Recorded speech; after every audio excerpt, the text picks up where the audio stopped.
کۆتایی ساڵی ڕابردوو دیوانی چاودێری دارایی راپۆرتێکی لەبارەی بەهادەردان و خەرجکردنی سەدان ملیۆن دیناری لەلایەن تەندروستی هەڵەبجەوە ئاشکرا کرد کە ئەو پارەیە لە دەرەوەی ڕێنمایەکان خەرج کراوە.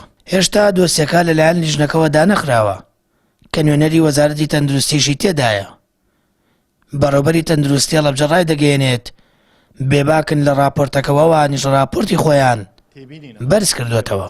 ئەمانە تێبینین لەسەر ئەوەی کە ئێمە ئەم بودجێمان خراپ بەکارهێنا نابێ، بەڵام خۆشبەختانە ئێمە راپۆرتی خۆمان بۆ وەزارەتە نێرین بۆ هەموو شوێنێکیش گشتاندنی پێەکەن.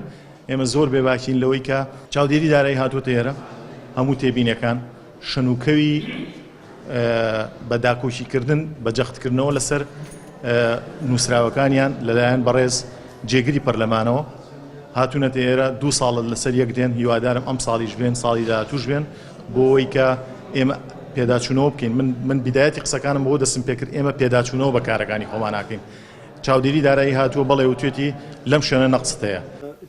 سەرۆکی لیژنەی دەستپاکی لە پەرلەمانی کوردستان ئاماژە بۆ دەکات هێشتا لیژنەکە کارەکانیان کۆتایی نهاتووە، لێکۆڵینەوەکان بەردەوامن و کارەکانیان 3 مانگی دیکە دەخایەنێت.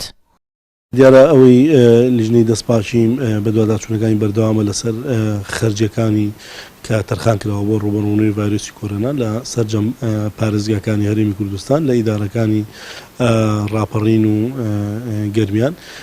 لیژنەی لاوەکیەکان بەسەر محافەزاتەکان دابەشکراون. هێشتا کۆتایی هەموو شوێنەکان تەواو نەبووە، لە دەرفەتێکی نزیکا تەواو بێ و ئێمە ئەو ڕێکارانی کە پێویستەکە لەگەڵ هەم وەزارەتە پەیوەندیدارەکان هەم دیوانی ڕقابەی مالی و ئەگەر پێویست بکا بۆ ڕەوانەکردنیان بۆ محکەمەی نەزاهە یا بۆ هەر شێوازێک ئەگەر لیژنەکە بگاتە نەتیجەیەکە لە هەر شوێنێک خەلەلێک کەم کورتیە بە هەدەردانێک گەندەڵیە کراوە بێکمان ڕێکاری پێویستی بۆ گرێتە بەر.